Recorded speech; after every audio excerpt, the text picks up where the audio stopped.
las personas que han estado los 3 días, he podido asistir a cómo sus rostros se van deprimiendo según van pasando los días y las horas. No es ese el objetivo de este encuentro. Sí es conocer la realidad del mundo, pero desde ahí armarnos de razones, de motivos, de ideas para cómo afrontarla y cómo mejorar la realidad de nuestros hermanos y hermanas por todo el planeta. Como les ha dicho Carlos, yo trabajo con una universidad de Nueva York, con la Universidad de Portland, pero yo tengo 2 sombreros laborales en mi vida, 2 sombreros profesionales. Sobre todo, cuando la gente me pregunta a qué me dedico, yo soy trabajador humanitario. Yo, durante casi 20 años de mi vida, me he dedicado, como dice Carlos, desde mi lejana juventud, me he dedicado a trabajar en respuesta humanitaria en campamentos de refugiados, fundamentalmente de África subsahariana y de Oriente Medio, pero también en otros lugares del mundo. Pero luego entonces yo lo que he hecho ha sido dar respuesta, sobre todo en proyectos educativos, con la primaria, preescolar, secundaria, formación de adultos, en campamentos de refugiados, en zonas de conflicto en el mundo. Pero luego también trabajo dentro del sistema universitario, como académico. Y esto me ha permitido algo que quería compartir con ustedes a lo largo de estos 3 días, que es una cosa que es relativamente infrecuente, y es establecer un puente entre los que nos dedicamos al sector social, es decir, a estar con las personas que sufren, y los que trabajan en la academia y en las decisiones políticas. Pues van a ver que yo voy a hablar de lo que le pasa a la gente que está sufriendo de conflictos armados, de violencia, de persecuciones, de desastres naturales, pero también tengo la inmensa fortuna de estar sentado con la gente, no tomar decisiones yo, pero sí estar sentado con la gente que toma decisiones. Y a mí esto me parece fundamental, porque no sé cuál es su experiencia. Yo sé que muchos de ustedes trabajan en el sector social o quieren trabajar en el sector social o les importa el sector social. Y los que estamos a pie de terreno trabajando con las personas que sufren, muchas veces tenemos la sensación de que por más que trabajamos, nunca acaba ese sufrimiento. Y es como si fuéramos hámsters en una rueda en la que permanentemente estamos trabajando con personas que necesitan asistencia. Y yo creo que tenemos que estar en un puente entre las personas que ayudamos y los que toman decisiones, porque es allí, a ese nivel, donde se puede empezar a resolver los problemas que conducen al sufrimiento de las personas que intervienen.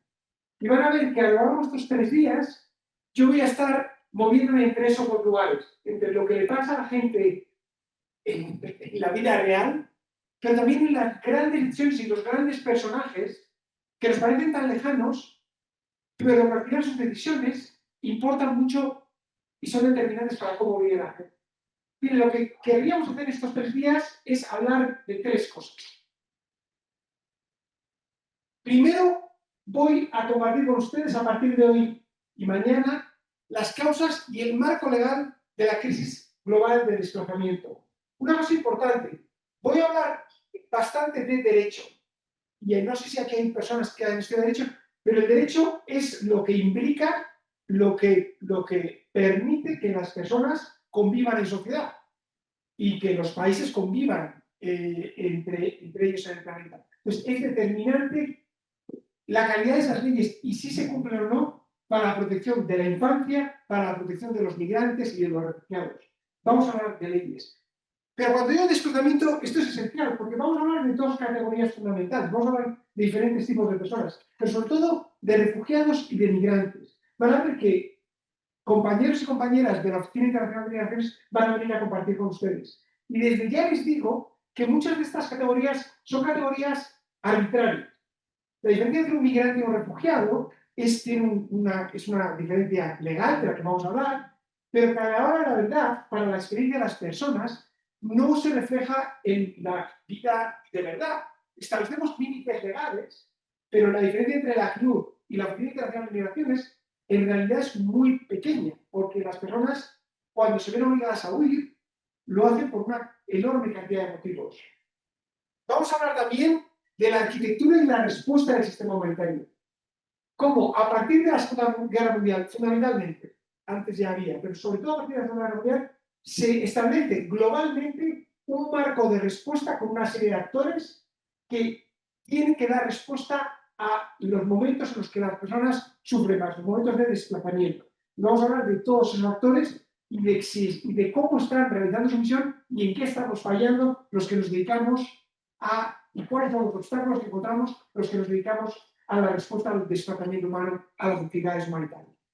Y por último, de los que están aquí o están entrando, por cierto, tarde, a este taller, si aguantan hasta el sábado, eso ya sois los heroicos y las heroicas, que aguantéis hasta el sábado, el premio es que vamos a hablar de soluciones. Van a ver que hoy y mañana ya les advierto, les anuncio. Hoy y mañana no traigo prácticamente buenas noticias. Voy a hablarles de la cantidad de problemas que tenemos en el mundo. Pero el sábado yo querría que abriéramos ventanas, posibilidades, opciones para buscar cómo trabajar juntos hacia el futuro. Yo creo que si no conocemos la realidad es imposible pensar en soluciones. Y por eso es importantísimo hoy y mañana hacer una fotografía del mundo en el que vivimos. Y por cierto, dos cosas antes de empezar a hablar. Primero, voy a hablar mucho, sobre todo mañana. Hoy va a haber más voces, pero sobre todo voy a hablar mucho de mañana. Por favor, interrúmpanme. Si hay algo que no comprenden o hay algo con lo que discrepan, levanten la mano y digan, Gonzalo, eso que has dicho, o yo, mi experiencia es, compartan, tratemos de hacer esto lo más dinámico e interactivo posible. Lo segundo que quiero decirles es que vamos a hablar del Ecuador a lo largo de estos 3 días. Y también vamos a hablar de la región, de América Latina. Y también, vamos a hablar de nuestro mundo. Porque si hay algo que experimentamos los que vivimos en el planeta Tierra hoy, es que cada vez este planeta se hace más pequeño. Y que lo que sucede en una parte del mundo nos afecta más, desde todos los puntos de vista. Económico, migratorio, legal, vital, de esperanza o de desesperanza. Y por eso van a ver que en estos 3 días vamos a estar viajando por el mundo. Ya les voy a invitar a que vengan conmigo. Vamos a ir a Gaza, vamos a ir a Sudán, vamos a ir a Myanmar. Vamos a ir a muchos lugares del mundo para ver cómo se encuentra el mundo, que es un espejo de cómo nos encontramos aquí. Que los problemas de aquí están vinculados y para mí el mensaje más importante, lo que yo he aprendido en mis años de trabajo, que la humanidad es una. Y que los problemas del otro nos afectan a nosotros como la luminosidad del otro nos ilumina a nosotros. Y para mí, el lugar para empezar a pensar en un mundo más justo y mejor es en espacios como este, donde nos encontramos personas que sentimos que tenemos que luchar por un mundo más justo. Dicho esto, quiero empezar con terminología. Porque voy a estar hablando muchas veces a lo largo de estos 3 días, vamos a estar hablando de respuesta humanitaria. Pero hay una diferencia entre respuesta humanitaria y desarrollo, que quiero compartir con ustedes, porque hay que empezar por esa terminología. La respuesta humanitaria, la asistencia humanitaria son las acciones para aliviar el sufrimiento humano en una situación que sigue a una grave amenaza a la supervivencia humana. Llamamos a esto una emergencia humanitaria. Esta acción se vuelve internacional cuando los servicios de emergencia locales se ven abrumados. Cuando hay un conflicto, un desastre natural de dimensiones tales que un país no tiene la capacidad para dar respuesta, en algunos casos son los mismos países los que provocan esa situación de emergencia humanitaria, ahí tiene que haber una respuesta humanitaria global o internacional para poder ayudar. Es decir, la asistencia humanitaria es en el momento en que se produce una catástrofe, sea vinculada a violencia o a desastres naturales. Y esto lo diferenciamos de el desarrollo. Perdona, no está pasando. Gracias. El desarrollo, llamamos desarrollo a las acciones tomadas para mejorar la calidad de vida de las poblaciones desfavorecidas de manera sostenible.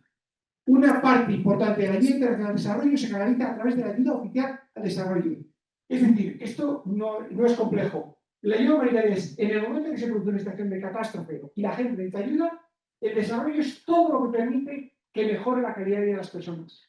Hay un acrónimo fundamental aquí que es AOD, la ayuda oficial al desarrollo. Porque muchos de los programas que se financian globalmente para ayudar a comunidades tanto en situación de necesidad humanitaria como de pobreza que necesite apoyo al desarrollo, se financia a través de la ayuda oficial al desarrollo. Y miren, cuando hice mi primer taller aquí, hace ya 7 años, yo apenas hablaba de financiación, porque la ayuda oficial al desarrollo internacional, que permite agencias como UNICEF o como Cáritas o como muchas organizaciones internacionales funcionen, en buena medida, era más o menos estable. Pero hoy y mañana voy a hablar mucho de financiación, porque estamos en un momento dramático para la financiación internacional. Les he establecido aquí la diferencia entre asistencia humanitaria y desarrollo. Pero miren, esta diferencia, como tantas otras diferencias con la diferencia de migrante y refugiado, es más teórica que real. ¿Por qué? Porque la realidad de la vida humana es que todas estas categorías están interactuadas. Cuando se produce un desastre natural, cuando hubo aquí en Ecuador han tenido terremotos dramáticos, cuando se producen conflictos, la diferencia entre respuesta humanitaria, recuperación temprana, estabilización, desarrollo, los proyectos de construcción de paz, los proyectos de refuerzo del Estado, todo queda enormemente mezclado. ¿Por qué les digo esto? Porque van a oírme hablar mucho de respuesta humanitaria y a los compañeros de la también. Pero que sepan que todas esas categorías en la vida real, en el día a día, están mucho más entremezcladas y son mucho más difíciles de distinguir. Las necesitamos, pero son mucho más complicadas de distinguir. Y piensen en este momento. Ustedes, por ejemplo, los que trabajan en alguna organización que acoja migrantes. Más. Cuando una persona viene por la frontera, llega a la puerta, necesita comida, ¿verdad? Necesita agua, necesita un techo. Eso es una respuesta humanitaria. Eso es literalmente ayudar a que la gente sobreviva, a que las familias sobrevivan. Pero ¿cuánto tiempo pasa hasta que esa familia debería o podría tener autosostenibilidad? ¿Cuándo pasaríamos a una fase de desarrollo? Y cualquiera de ustedes me dirá, depende de la familia, ¿verdad? Las condiciones son diversas. Por eso les digo, son categorías muy claras en teoría, muy complejas de definir. Y para mí, aquí quería empezar con lo que para mí es esencial. ¿Qué hacemos con las personas que huyen de un conflicto, que huyen de una situación trágica, que buscan protección o que buscan una vida mejor en nuestro país? Y aquí hay dos cosas que hacer. La primera es ayudarles a sobrevivir. Cuando una persona ha sobrevivido a un terremoto, a una inundación, a un conflicto, a una persecución, lo que hay que hacer es ayudarles a sobrevivir. Darles comida, agua, al techo, salud, saneamiento. Pero la clave para mí eso es sobrevivir. Pero en castellano tenemos dos palabras, ¿verdad?, que son muy parecidas y muy diferentes al mismo tiempo. Sobrevivir y vivir. Y muchas veces las organizaciones que nos dedicamos al sector social ayudamos a la gente a sobrevivir cuando lo que tenemos que intentar es que la gente pueda vivir, que es lo que todos queremos para nosotros mismos y para nuestra familia. Ninguno de nosotros quiere vivir sobreviviendo. Eso no es vivir. Y lo que tenemos que hacer con migrantes, refugiados, con las personas más desfavorecidas de la sociedad, no es ayudarles a sobrevivir. Eso es por supuesto. Eso es algo, hay una compulsión humana, ¿verdad? Eso es literalmente la parábola del buen samaritano. Recuerdan en el Evangelio, ¿verdad? Eso es literalmente levantar a la persona que ha sido apaleada. Pero eso no es suficiente. Tenemos que establecer mecanismos para que las personas puedan vivir, sobre todo los que menos tienen y los que están más perseguidos, los que tienen más dificultades. Y aquí es donde quiero empezar.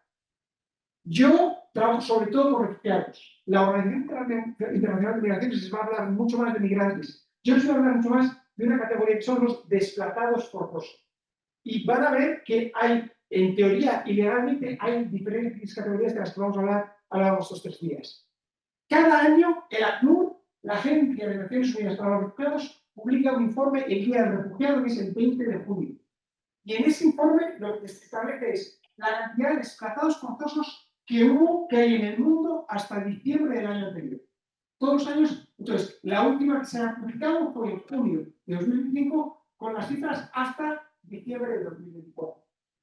Y las noticias que traigo, y los que me escucharon el año pasado, ya lo siento, me preguntaba mi amigo, ¿han mejorado las noticias? Y la respuesta es no. Miren, ahora mismo en el mundo hay 123,2 millones de personas que se han visto obligadas a dejar sus casas y sus tierras por causa de la violencia extrema. 123 millones de seres humanos. No sé si les pasa a ustedes, pero cuando utilizamos el término millones de personas, el cerebro se pierde, ¿verdad? O sea, los humanos estamos diseñados para entender lo que quiere decir docenas de seres humanos. Aquí estamos docenas de seres humanos. Y si nos quedamos 3 días, yo voy a conocer sus caras, incluso sus expresiones. Incluso quien me escucha y quien no. Eso se ve perfectamente desde aquí, porque somos pocos.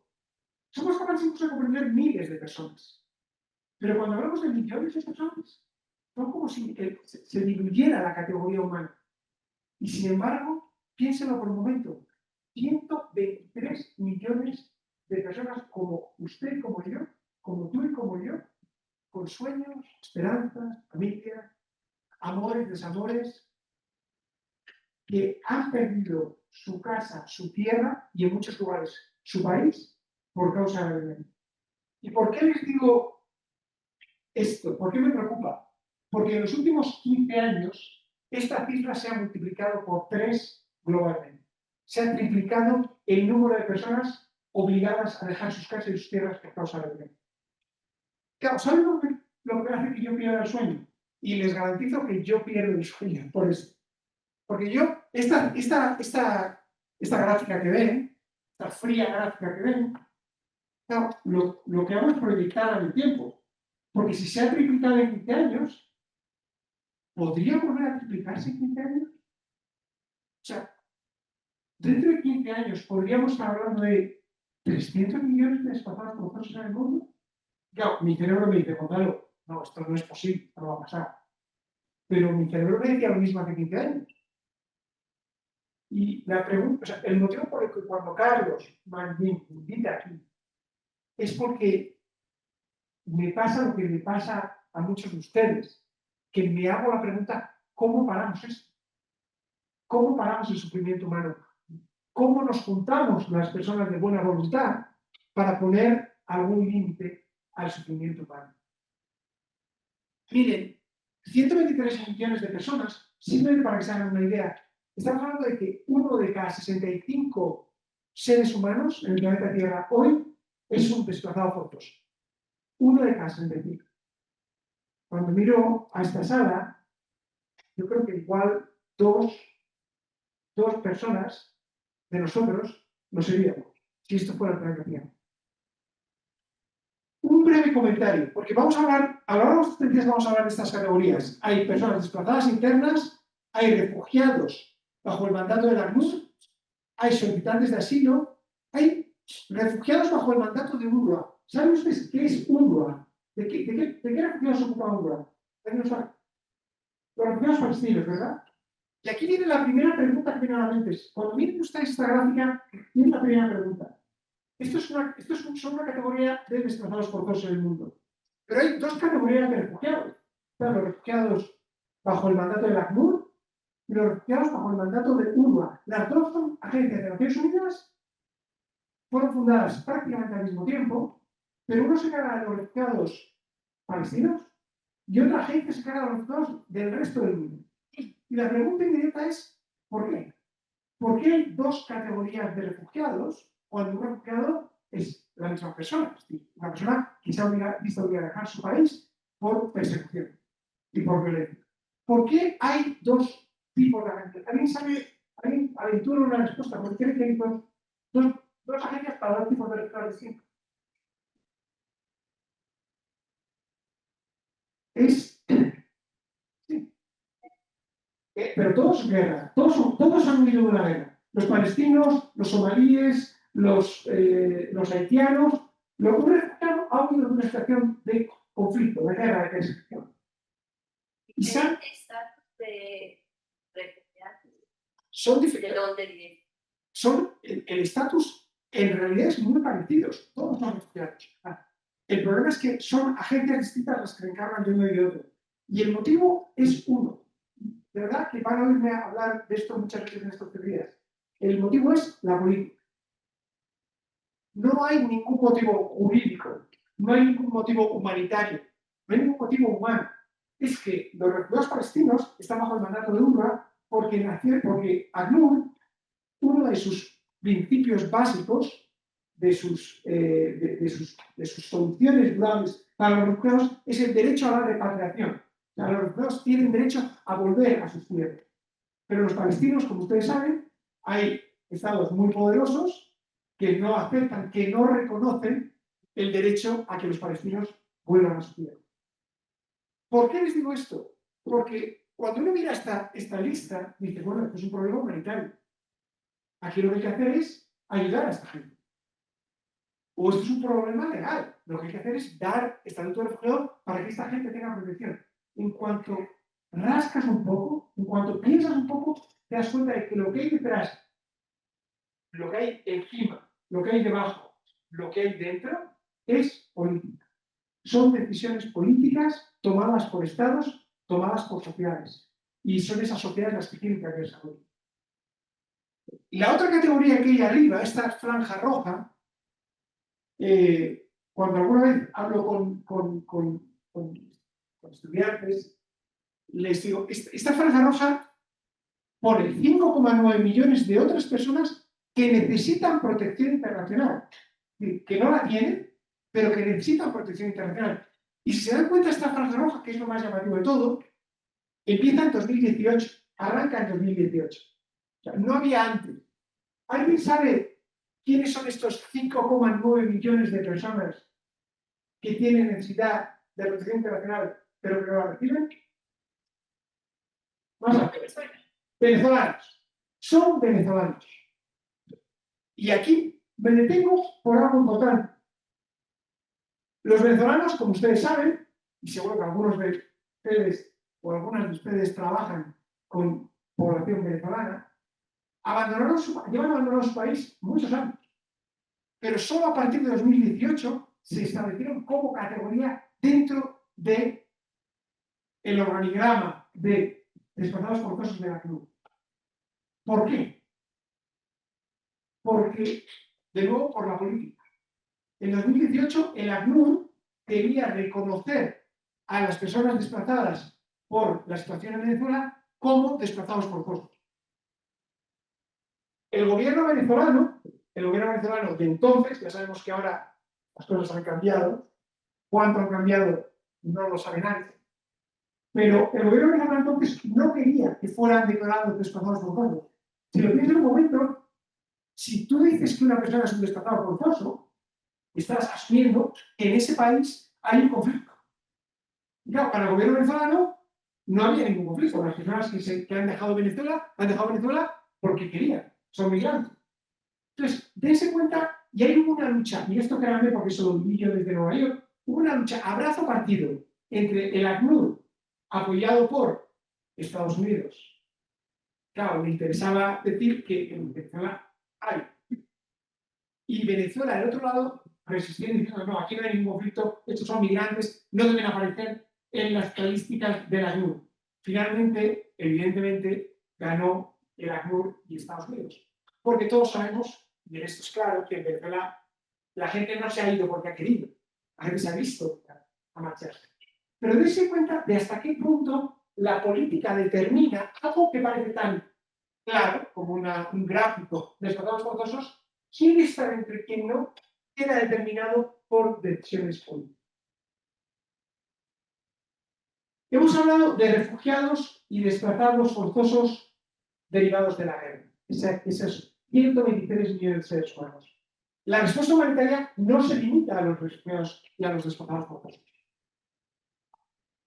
Las personas que primariamente necesitan asistencia humanitaria y lo que se nos ocurriría a cualquiera son las personas que tienen hambre.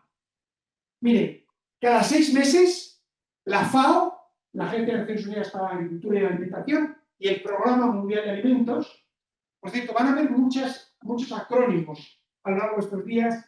No me dejen ir de acrónimo en acrónimo sin saber qué es, porque hablamos así y eso es nefasto. El Programa de Naciones Unidas para la Alimentación, el Fondo de Naciones Unidas para la Alimentación y la Agricultura, y el Programa Mundial de Alimentos, también de Naciones Unidas, cada 6 meses elaboran un informe sobre las zonas críticas de hambruna en el mundo. El último que se publicó fue en noviembre de 2025 y cubre el periodo de 2025 a 2026. Una cosa muy importante, fíjense en el título, son zonas críticas de hambruna. Esto no es hambre, esto es hambruna. Personas realmente con una necesidad urgente de comer para sobrevivir. Y cuando les decía que no tengo noticias buenas, es que no tengo noticias buenas. Mire, en ese informe se dice que hay 16 focos de hambruna, 3 más, 16 países donde hay focos de hambruna, 3 más que en el informe anterior. Y hemos añadido 3 países nuevos a la lista de países con riesgo de hambruna. ¿Cuáles son los más preocupantes en el mundo?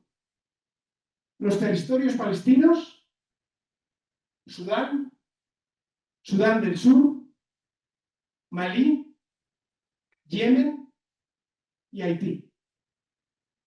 Son países que están en África, en Asia y en América. Hay hambre, hambre de morir de hambre. Eso es una hambruna. Justo debajo de esos países están Afganistán, Nigeria, la República Democrática del Congo, Myanmar, Siria, Burkina Faso, Chad, Somalia, Kenia y los refugiados Rohingya en Bangladesh. Ven que esto sí.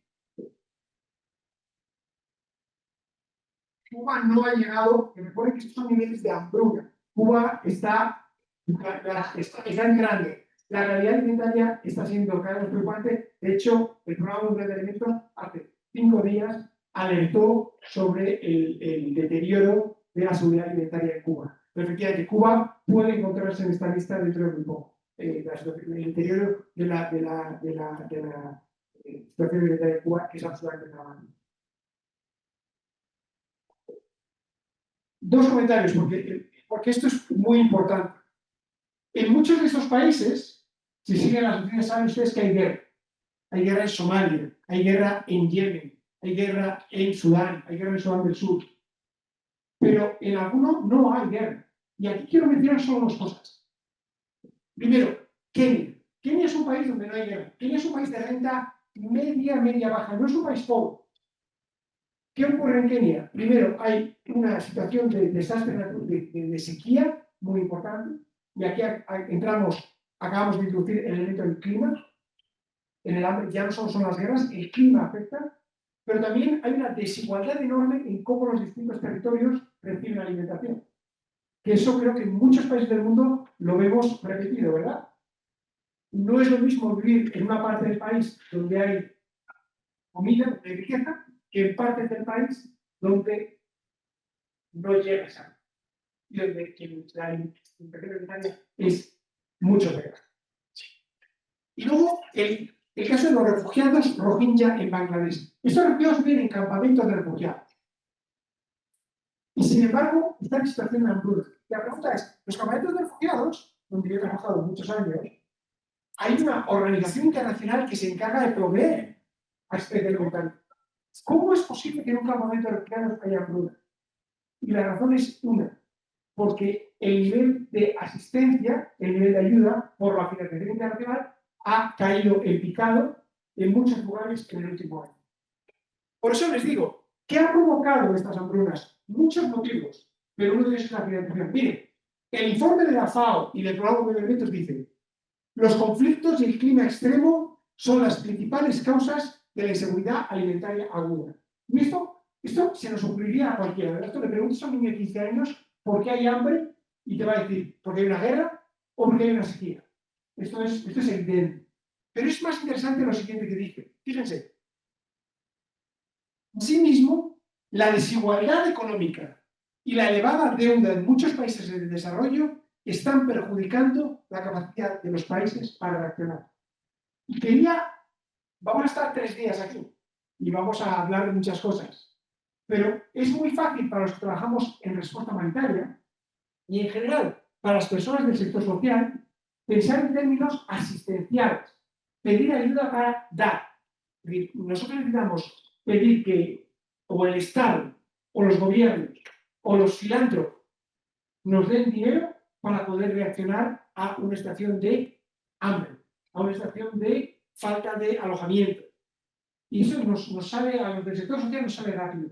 Pensamos mucho menos y hablamos mucho menos de las causas subyacentes de por qué se producen estas circunstancias. Y quiero mencionar brevemente estas dos. El problema de la deuda, que en muchos países es tan alta. Hay países del mundo en el cual pagar el servicio de la deuda, es decir, los intereses de la deuda de los países, gastan más que lo que invierten en educación y en sanidad combinado. Y fíjense que esto no es el principal. O sea, que las deudas, ustedes tienen deudas, yo he tenido en mi vida alguna deuda, está el principal y luego están los intereses, ¿verdad? Claro, el problema es que los países gastan tanto en los intereses de la deuda que eso no afecta al principal. Y nunca acabas de deber dinero a los países ricos o a las instituciones internacionales. Y esto conduce a no poder hacer frente a las necesidades de tu población. Y luego está el tema de la desigualdad.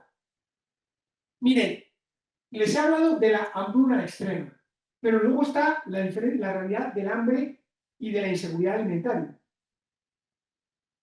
En el mes de febrero, la FAO publicó la situación de la seguridad alimentaria y nutrición en América Latina y el Caribe. Y las cifras que da la FAO son dramáticas para este continente. Hay más de 33 millones de personas que sufren hambre en América Latina y el Caribe. 167 millones que padecen inseguridad alimentaria y 181,9 millones que no pueden permitirse una dieta saludable. De nuevo volvemos a los millones de personas, ¿verdad? Que, o sea, no sé qué les pasa a ustedes. Pasamos de una diapositiva a otra, oímos hablar de cientos de millones de personas,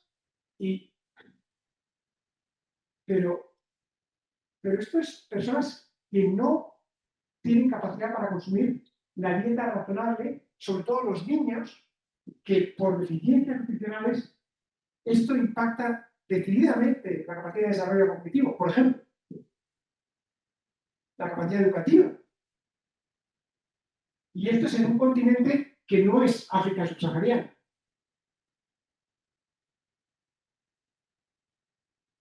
Cuando les decía que el mundo está conectado, uno de los lugares de los que tenemos que hablar ahora mismo es de Irán. Todos ustedes saben que hay una guerra ahora mismo en Irán. No solo en Irán, sino en todo Oriente Medio, en Líbano, en otros lugares del Oriente Medio. El 17 de marzo, es decir, antes de ayer, el Programa Mundial de Alimentos emitió un informe en el que decía cuál va a ser el impacto de la guerra de Irán sobre la realidad alimentaria en el mundo. ¿Cómo va a afectar? Y si se va a lanzar, claro, ustedes me dirán, pero bueno, Irán está lejísimo. Antes de seguir, tengo que decirles una cosa. Mi esposa es iraní. Sus padres salieron de Irán 10 días antes de que inicie la guerra, lo cual ha sido un enorme alivio para mi mujer y para mí. Pero claro, la familia de mi madre, de mi mujer, de mi esposa, tíos, primos, toda su familia, su pueblo, está ahora mismo bajo las bombas. Entonces, quería comentar eso porque igual, si en algún momento me ven que me derrumbo un poco, es porque están siendo días muy duros. La realidad del conflicto iraní es muy compleja, pero el sufrimiento humano no lo es. Y la muerte humana no lo es. Y lo que estamos haciendo a un momento de violencia extrema de unos y de otros. Y eso hace que uno se levante por la mañana preguntándose hacia dónde vamos. Porque la violencia domina la política, ¿verdad? La violencia dentro del país, la violencia fuera de él.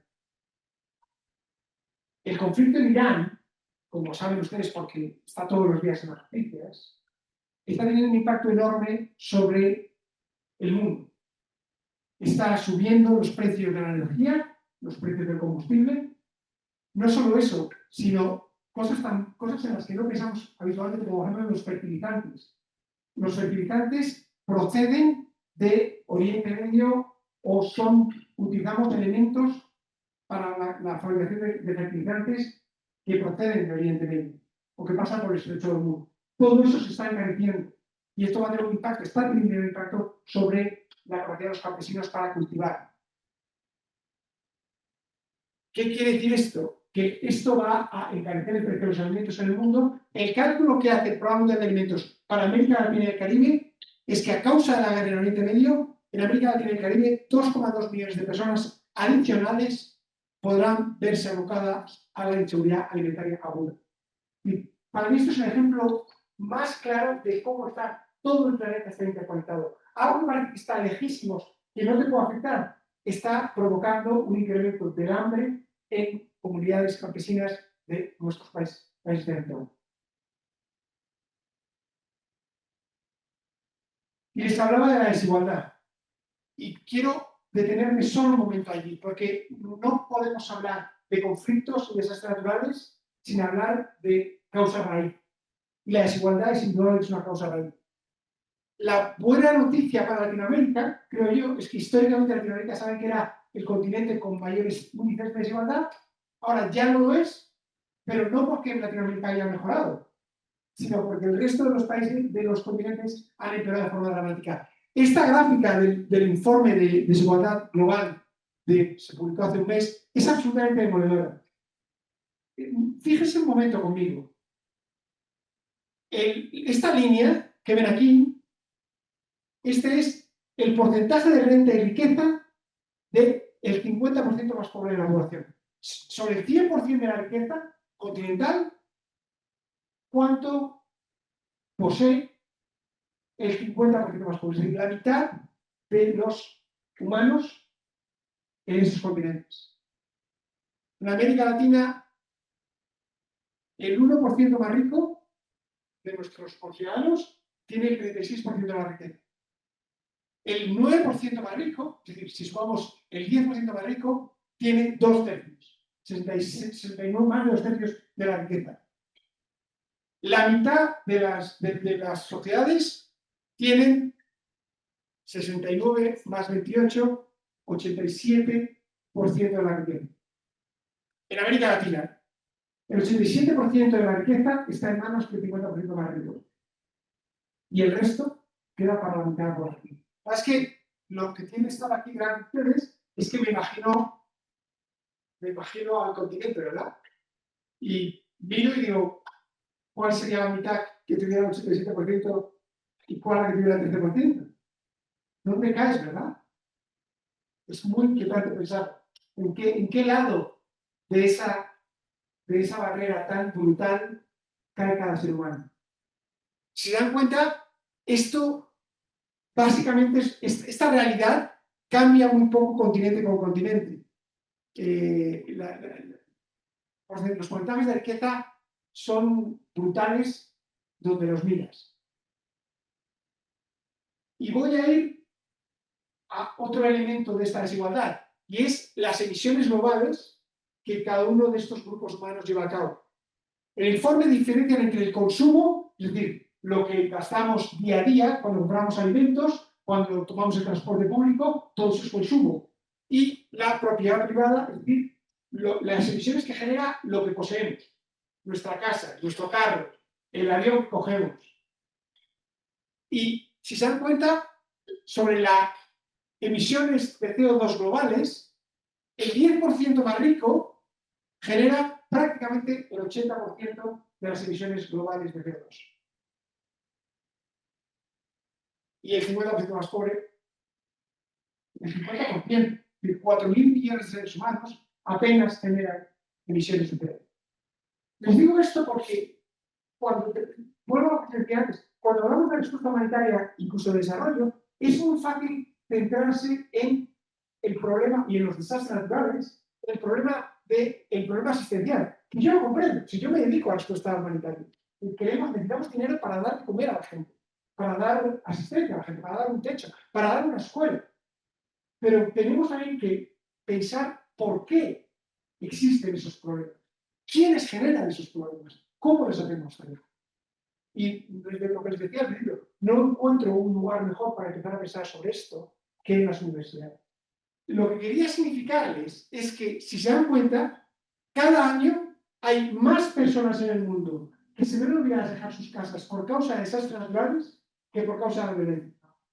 Es decir, la realidad del cambio climático es tan brutal que el año pasado, 2024, por cierto, este informe se publica en abril, es decir, se va a publicar el mes que viene. En 2024, 45,8 millones de seres humanos, volvemos al problema de los millones de seres humanos, ¿verdad?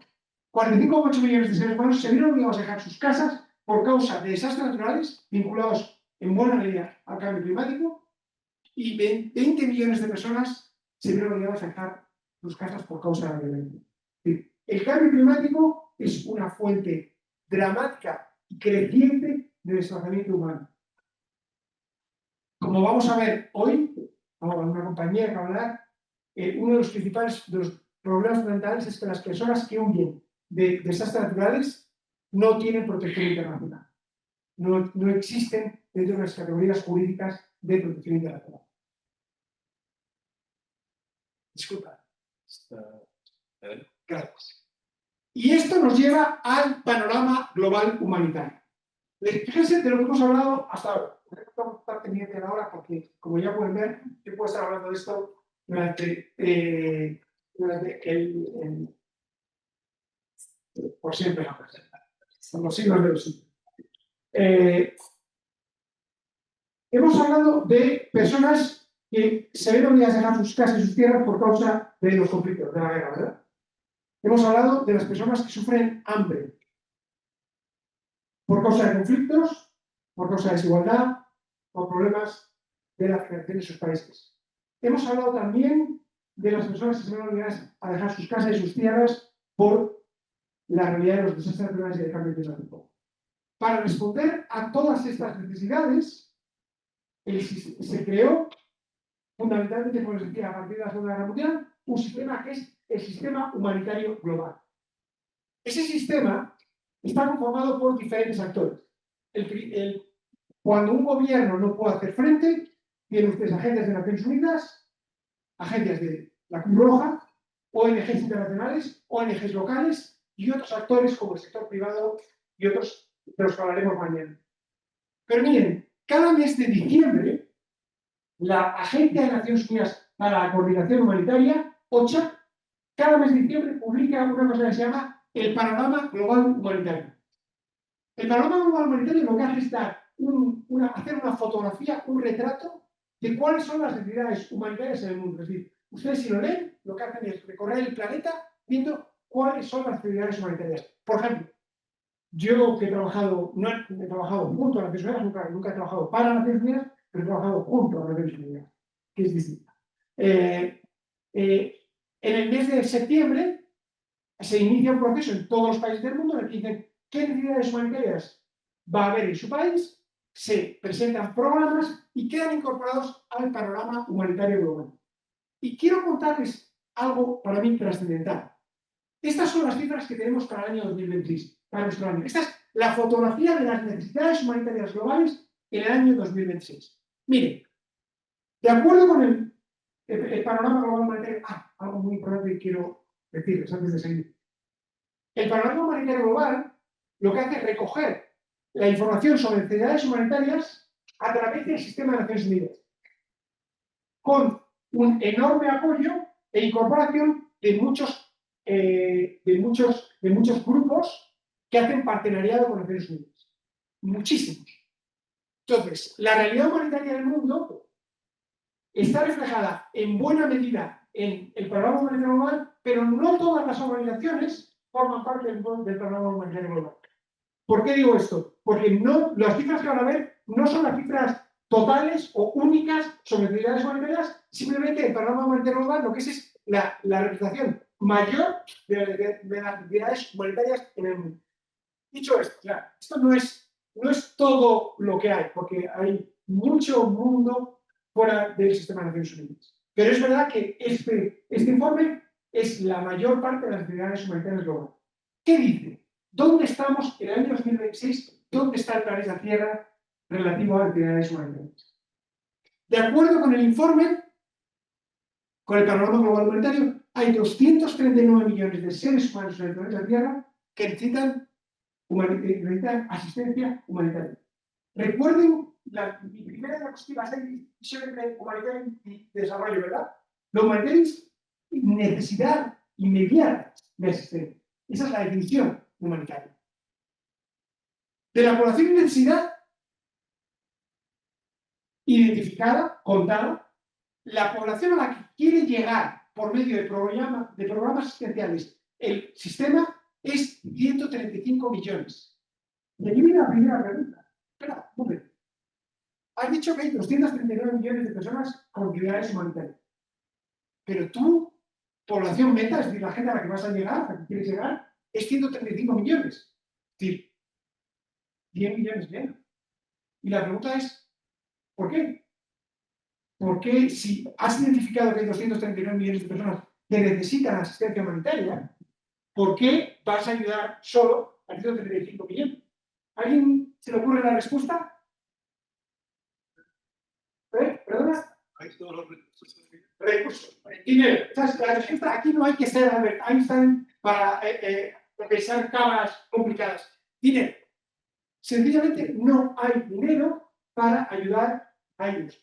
Pero fíjense de lo que estamos hablando. Es que, de nuevo, pasamos de 500 a millones.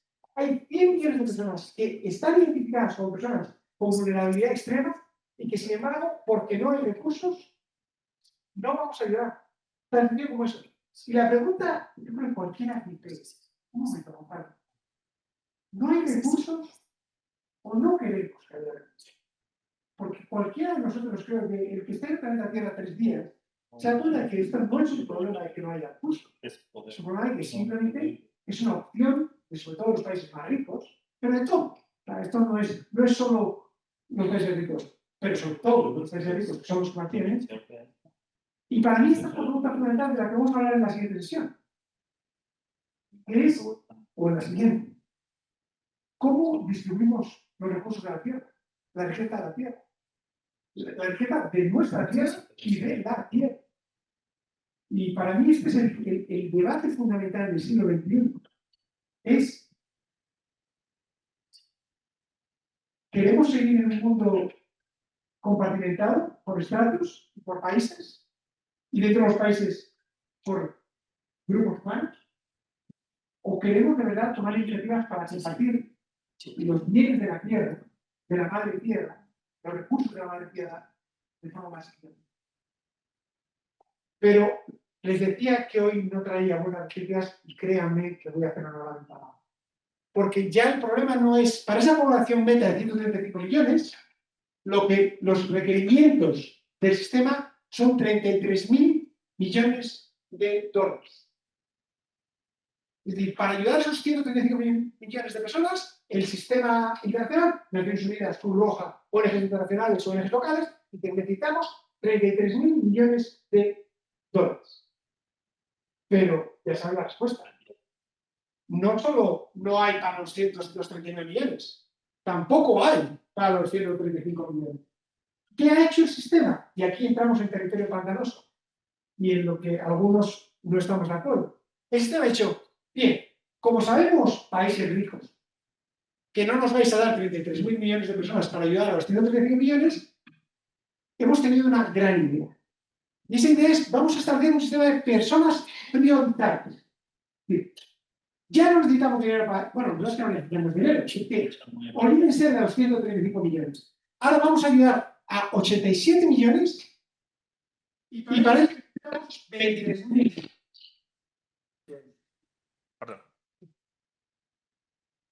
Perfecto, gracias. Pero ahora me oigo con eco. Y parece que estamos en un concierto y tampoco es cosa. Vale. Entonces, ahora lo que necesitamos son 23.000 millones. Y mi pregunta, esto lo he hablado en Nueva York, lo he hablado en Ginebra, lo he hablado en Bruselas. Imagínense por un momento que usted es el presidente de un país rico o el ministro de cooperación de un país rico. Cuando usted ve esta gráfica, ¿en qué cifras se fija? Evidentemente en estas. De estas te olvidas rápidamente, claro. Y para mí esto es un fracaso del sistema. Es reconocer el fracaso de la solidaridad global. Es decir, como no nos vais a dar dinero, vamos a bajar lo que necesitamos.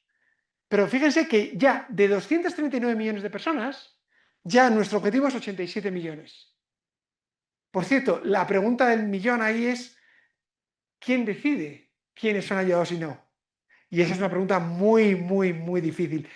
Créanme, si van ustedes a preguntar a Nueva York o a Ginebra, esa respuesta, ese sistema de priorización es muy delicado y nadie es capaz de decirte con claridad, no hay criterios tan claros como uno querría, porque de nuevo ahí juegan diferentes elementos, política, preferencias,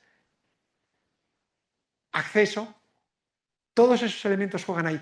Pero antes de acabar y dar paso, yo no sé si está tengo que parar Estás aquí. Ay, perdona. Gracias.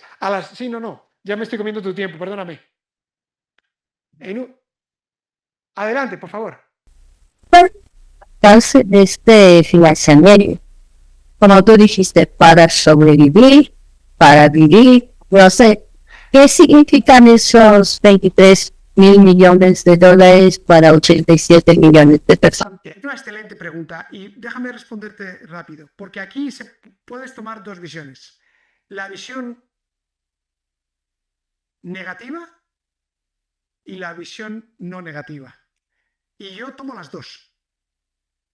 Los programas humanitarios, como decía, tienen el defecto genético de que lo que hacen es proveer asistencia humanitaria. La mayor parte de ese dinero está destinado a alimentación, a agua y saneamiento, a asistencia médica y a alojamiento. Y todo eso está muy bien, está estupendamente, sobre todo cuando no tienes comida y agua, pero eso ayuda a sobrevivir.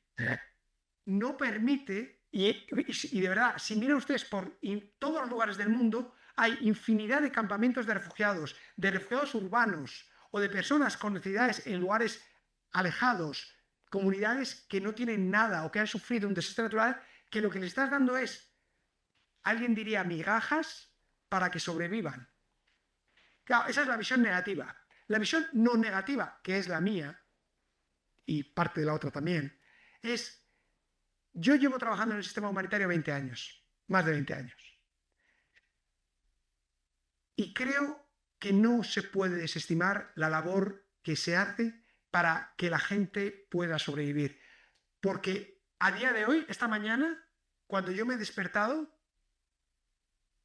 hay millones de personas en el mundo que se despiertan bajo alguna forma de techo, que van a recibir alguna forma de alimentación, de agua, de comida, que van a tener alguna forma de asistencia médica, de apoyo, gracias a que existe un sistema que permite que eso sea así. Yo creo en lo que hace el sistema humanitario. Me parece insuficiente, tanto en la cantidad de personas a las que llegamos como y ayudar a la gente a vivir, no solo a sobrevivir. Pero en ningún momento desestimo lo que hacemos como sector, porque es tremendamente valioso. Y por eso, porque creo en el sector humanitario, me duele cuando no funciona bien o cuando los países del mundo no hacen frente a sus obligaciones pecuniarias.